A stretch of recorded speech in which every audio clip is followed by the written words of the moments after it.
स्मृति ईरानी ने राहुल गांधी पर एक बड़ा हमला किया। 2024 में गांधी परिवार ने पहले ही हार मान ली है, स्मृति ईरानी की तरफ से कहा गया। इसके अलावा उन्होंने कहा कि अमेठी से कांग्रेस का सेनापति खड़ा हुआ है, राहुल गांधी को पता था कि वो हारने वाले हैं। एक्सक्लूसिव बातचीत में स्मृति ईरानी ने न्यूज नेशन से क्या कुछ कहा, सुनिए। अमेठी में सियासी पारा गर्म है क्योंकि स्मृति ईरानी यहां से ताल ठोक रही हैं, चुनाव लड़ रही हैं। किस रूप में लड़ रही हैं, क्या इनकी स्ट्रेटजी है? क्योंकि हमने 2019 में भी कैंपेन कवर किया था, यहाँ की रिपोर्टिंग की थी, हमने उस वक्त भी इनका इंटरव्यू किया था। सवाल सबसे पहला यही है कि 2019 के बाद 2024 में कितना बदला है? स्वागत है आपका न्यूज नेशन पे। पहला सवाल कि 2019 के बाद 2024 में कितना बदलाव देख रही हैं? 19 में हमने प्रत्याशी को गांधी परिवार के हराया था चुनाव में वोट पड़ने के बाद। 24 में वोट पड़ने से पहले ही गांधी खानदान ने अपनी हार कबूल कर ली है। तो किशोरीलाल शर्मा को जो है यहाँ पे उतारा गया है, राहुल गांधी रायबरेली चले गए हैं। चैलेंज देख रही हैं या ख़त्म हो गया? मुझे ऐसा लगता है कि इस लोकतंत्र की सबसे बड़ी ताकत यह है कि सामने अगर सेनापति भाग भी जाए तो भी हमारा ये कर्तव्य है कि हम हर घर जाकर वोट की अपील जनता से करें। तो हम अपना काम कर रहे हैं अपने लक्ष्य की प्राप्ति के लिए। राहुल गांधी चले क्यों गए?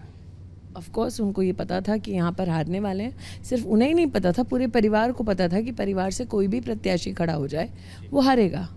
स्मृति ईरानी ने 10 साल, खासतौर पे 5 साल लगातार यहाँ पे आप सक्रिय रही हैं। आपने कई डेवलपमेंट के जो काम किए हैं लगातार आप गिनाती रही हैं। इस बार 5 साल के बाद अगर आप जीतती हैं तो क्या बड़ा विजन हो? अगर है नहीं, क्योंकि जीत रहे हैं, ये तो मैंने कहा ना, घोषणा स्वयं गांधी परिवार ने कर दी है, वरना गांधी परिवार नहीं लड़ता यहाँ से। मैदानी जंग तो तब छोड़ी जाती है ना जब हार सुनिश्चित हो जाती है। और सच्चा सिपाही और सेनापति वो जो सर कटा ले लेकिन झुकाए नहीं। तो यहाँ पर तो पूरा का पूरा सेनापति का कुनबा ही भाग गया है। पूरा कुनबा भाग गया है। लेकिन राहुल गांधी आरोप लगा रहे हैं भारतीय जनता पार्टी पे कि अगर 400 पार का आंकड़ा हुआ तो संविधान बदल देंगे आप लोग। देखिए, आज एक बहुत गंभीर आरोप राहुल गांधी पर उन्हीं की पार्टी के लोगों ने लगाया है।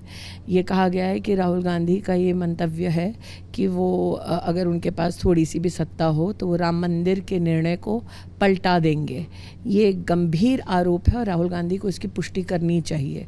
इससे पहले भी राहुल गांधी ने विशेष रूप से पिछड़ों के और दलितों के आरक्षण पर सेंध लगाकर मुस्लिम समाज को और धर्म के आधार पर आरक्षण देने का प्रावधान संविधान में है नहीं। तो संविधान की धज्जियां तो राहुल गांधी उड़ा रहे हैं। और अगर उनके नेता का ये कथन कि सुप्रीम कोर्ट के वर्डिक्ट के बाद राहुल गांधी उस वर्डिक्ट को पलटना चाहते हैं, राम मंदिर के निर्माण के उस निर्णय को बदलना चाहते हैं और वहाँ बाबरी मस्जिद बनाने की वो एक प्रथम पहल करना चाहते हैं, तो ये अपने आप में बहुत ही गंभीर आरोप है और इसका स्पष्टीकरण निश्चित रूप से राहुल गांधी को देना पड़ेगा। संविधान वाले पे आप क्या कहना चाहेंगी? क्योंकि लगातार सुप्रीम कोर्ट का अगर निर्णय हो चुका है राम मंदिर को लेके, तो राहुल गांधी होते कौन है ये निर्णय लेने का कि वो सुप्रीम कोर्ट के इस निर्णय को बदलेंगे? क्या ये चैलेंज नहीं है संविधान के उस विशेष स्तंभ को जो हमारे देश भर में न्याय की प्रक्रिया को सुदृढ़ करता है? दूसरा, संविधान की धज्जियां राहुल गांधी ने उड़ाई जब उन्होंने ओबीसी आरक्षण में सेंध लगाकर मुस्लिम समाज के लिए आरक्षण दिया है। तो ऐसा क्यों है कि संविधान का वो हनन करते हैं और फिर लोकतंत्र को बचाने का ढोंग करते हैं? हम यहाँ पे देख रहे हैं कि नारे लगते हैं, गाना बजाया जाता है कि जो राम को लाए हैं हम उनको लाएंगे। आपके राम में और कांग्रेस के राम में क्या अंतर है? राम एक ही है जी।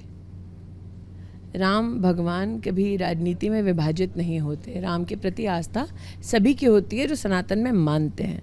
अब राहुल जी नहीं मानते, वो उनका अपना धर्म का विषय है।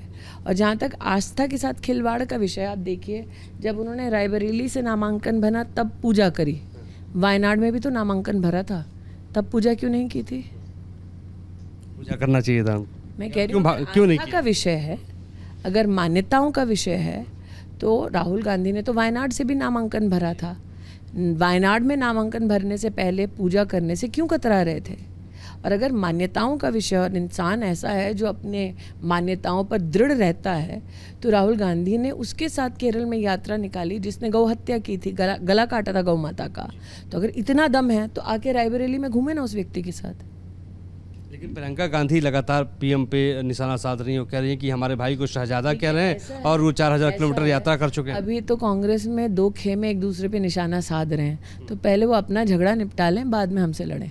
एक और सवाल जो बड़ा दिलचस्प है, क्योंकि हम देख रहे हैं कि आप भी एक्टिव हैं, एक एक दिन में 10-10 सभाएं आप भी कर रही हैं, नुक्कड़ सभाएं कर रही हैं, लोगों से मुलाकात कर रही हैं, और आप ये उनसे ये कह रही हैं कि 80 करोड़ लोगों को हमने राशन दिया है, धारा 370 हटाया है। अमेठी में और क्या मुद्दे हैं जिस पे आप वोट मांगे? देखिए, अमेठी में 1,14,000 घर बने हैं 5 साल में, जिनमें से 2 साल कोरोना के रहे।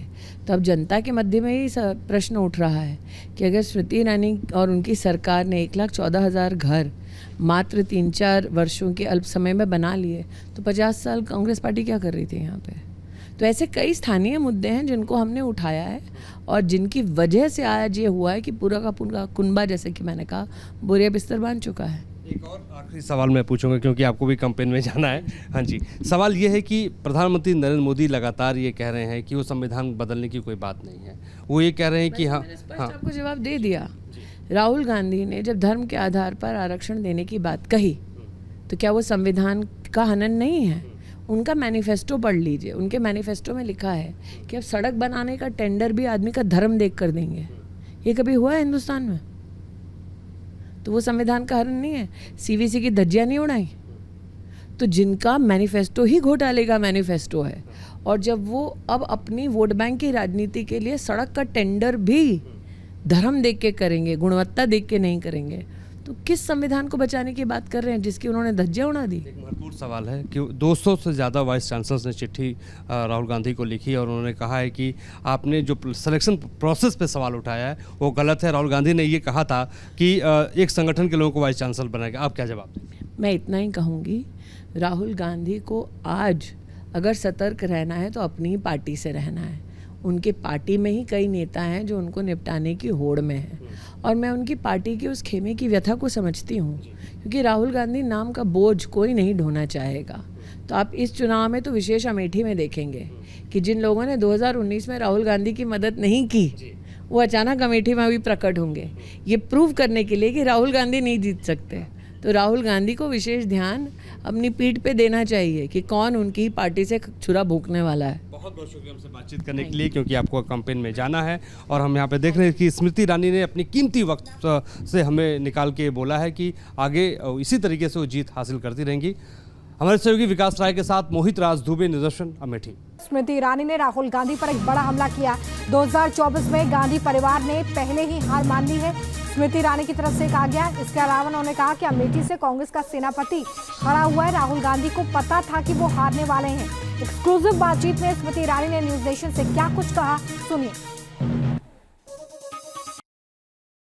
अमेठी में सियासी पारा गर्म है, क्योंकि स्मृति ईरानी यहां से ताल ठोक रही हैं, चुनाव लड़ रही हैं। किस रूप में लड़ रही हैं, क्या इनकी स्ट्रेटजी है? क्योंकि हमने 2019 में भी कैंपेन कवर किया था, यहाँ की रिपोर्टिंग की थी, हमने उस वक्त भी इनका इंटरव्यू किया था। सवाल सबसे पहला यही है कि 2019 के बाद 2024 में कितना बदला है? स्वागत है आपका न्यूज नेशन पे। पहला सवाल कि 2019 के बाद 2024 में कितना बदलाव देख रही हैं? 19 में हमने प्रत्याशी को गांधी परिवार के हराया था चुनाव में वोट पड़ने के बाद। 24 में वोट पड़ने से पहले ही गांधी खानदान ने अपनी हार कबूल कर ली है। तो किशोरीलाल शर्मा को जो है यहाँ पे उतारा गया है, राहुल गांधी रायबरेली चले गए हैं। चैलेंज देख रही हैं या ख़त्म हो गया? मुझे ऐसा लगता है कि इस लोकतंत्र की सबसे बड़ी ताकत यह है कि सामने अगर सेनापति भाग भी जाए तो भी हमारा ये कर्तव्य है कि हम हर घर जाकर वोट की अपील जनता से करें। तो हम अपना काम कर रहे हैं अपने लक्ष्य की प्राप्ति के लिए। राहुल गांधी चले क्यों गए? ऑफकोर्स उनको ये पता था कि यहाँ पर हारने वाले हैं। सिर्फ उन्हें ही नहीं पता था, पूरे परिवार को पता था कि परिवार से कोई भी प्रत्याशी खड़ा हो जाए वो हारेगा। स्मृति ईरानी ने 10 साल, खासतौर पे 5 साल लगातार यहाँ पे आप सक्रिय रही हैं। आपने कई डेवलपमेंट के जो काम किए हैं लगातार आप गिनाती रही हैं। इस बार 5 साल के बाद अगर आप जीतती हैं तो क्या बड़ा विजन हो? अगर है नहीं, क्योंकि जीत रहे हैं, ये तो मैंने कहा ना, घोषणा स्वयं गांधी परिवार ने कर दी है, वरना गांधी परिवार नहीं लड़ता यहाँ से। मैदानी जंग तो तब छोड़ी जाती है ना जब हार सुनिश्चित हो जाती है, और सच्चा सिपाही और सेनापति वो जो सर कटा ले लेकिन झुकाए नहीं। तो यहाँ पर तो पूरा का पूरा सेनापति का कुनबा ही भाग गया है। पूरा कुनबा भाग गया है, लेकिन राहुल गांधी आरोप लगा रहे हैं भारतीय जनता पार्टी पे कि अगर 400 पार का आंकड़ा हुआ तो संविधान बदल देंगे आप लोग। देखिए, आज एक बहुत गंभीर आरोप राहुल गांधी पर उन्हीं की पार्टी के लोगों ने लगाया है। ये कहा गया है कि राहुल गांधी का ये मंतव्य है कि वो अगर उनके पास थोड़ी सी भी सत्ता हो तो वो राम मंदिर के निर्णय को पलटा देंगे। ये गंभीर आरोप है और राहुल गांधी को इसकी पुष्टि करनी चाहिए।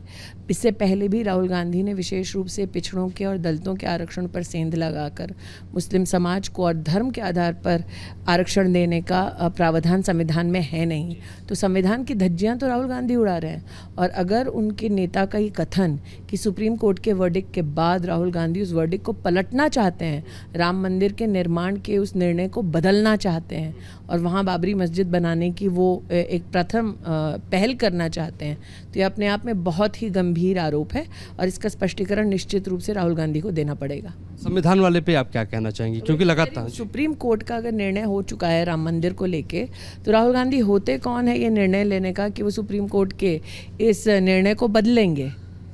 क्या ये चैलेंज नहीं है संविधान के उस विशेष स्तंभ को जो हमारे देश भर में न्याय की प्रक्रिया को सुदृढ़ करता है? दूसरा, संविधान की धज्जियां राहुल गांधी ने उड़ाई जब उन्होंने ओबीसी आरक्षण में सेंध लगाकर मुस्लिम समाज के लिए आरक्षण दिया है।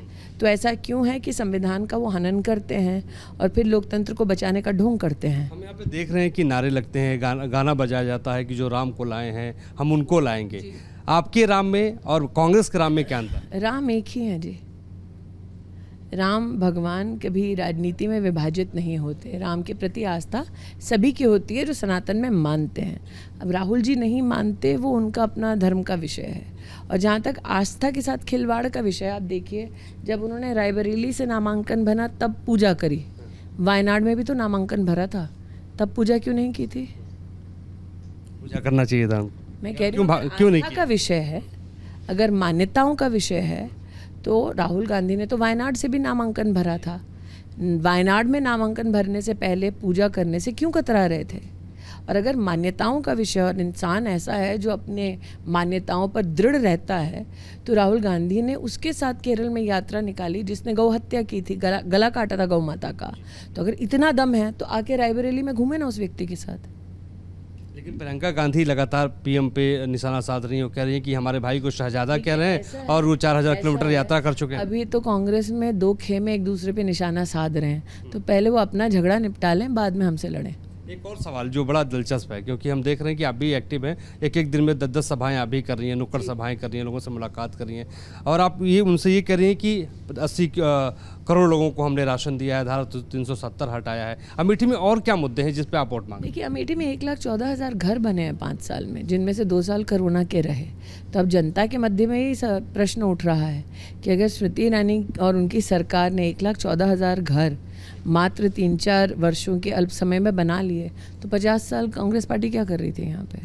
तो ऐसे कई स्थानीय मुद्दे हैं जिनको हमने उठाया है और जिनकी वजह से आज ये हुआ है कि पूरा का पूरा कुनबा, जैसे कि मैंने कहा, बोरिया बिस्तर बांध चुका है। एक और आखिरी सवाल मैं पूछूंगा क्योंकि आपको भी कैंपेन में जाना है। हाँ जी, सवाल ये है कि प्रधानमंत्री नरेंद्र मोदी लगातार ये कह रहे हैं कि वो संविधान बदलने की कोई बात नहीं है। वो ये कह रहे हैं कि हाँ, आपको जवाब दे दिया। राहुल गांधी ने जब धर्म के आधार पर आरक्षण देने की बात कही, तो क्या वो संविधान का हनन नहीं है? उनका मैनिफेस्टो पढ़ लीजिए। उनके मैनिफेस्टो में लिखा है कि अब सड़क बनाने का टेंडर भी आदमी का धर्म देख कर देंगे। ये कभी हुआ है हिंदुस्तान में? तो वो संविधान का हनन नहीं है? सीवीसी की धज्जियां नहीं उड़ाई? तो जिनका मैनिफेस्टो ही घोटाले का मैनिफेस्टो है, और जब वो अब अपनी वोट बैंक की राजनीति के लिए सड़क का टेंडर भी धर्म देख के करेंगे, गुणवत्ता देख के नहीं करेंगे, तो किस संविधान को बचाने की बात कर रहे हैं जिसकी उन्होंने धज्जियां उड़ा दी? एक महत्वपूर्ण सवाल है कि 200 से ज़्यादा वाइस चांसलर्स ने चिट्ठी राहुल गांधी को लिखी और उन्होंने कहा है कि आपने जो सिलेक्शन प्रोसेस पे सवाल उठाया है वो गलत है। राहुल गांधी ने ये कहा था कि एक संगठन के लोगों को वाइस चांसलर बनाएगा। आप क्या जवाब देंगे? मैं इतना ही कहूँगी, राहुल गांधी को आज अगर सतर्क रहना है तो अपनी ही पार्टी से रहना है। उनकी पार्टी में ही कई नेता हैं जो उनको निपटाने की होड़ में हैं, और मैं उनकी पार्टी के उस खेमे की व्यथा को समझती हूँ, क्योंकि राहुल गांधी नाम का बोझ कोई नहीं ढोना चाहेगा। तो आप इस चुनाव में तो विशेष अमेठी में देखेंगे कि जिन लोगों ने 2019 में राहुल गांधी की मदद नहीं की, वो अचानक अमेठी में भी प्रकट होंगे, ये प्रूव करने के लिए कि राहुल गांधी नहीं जीत सकते। तो राहुल गांधी को विशेष ध्यान अपनी पीठ पे देना चाहिए कि कौन उनकी पार्टी से छुरा भोंकने वाला है। बहुत बहुत शुक्रिया हमसे बातचीत करने के लिए, क्योंकि आपको कैंपेन में जाना है और हम यहाँ पे देख रहे हैं कि स्मृति ईरानी ने अपनी कीमती वक्त से हमें निकाल के बोला है कि आगे इसी तरीके से वो जीत हासिल करती रहेंगी। हमारे सहयोगी विकास राय के साथ मोहित राज दुबे, निदर्शन, अमेठी।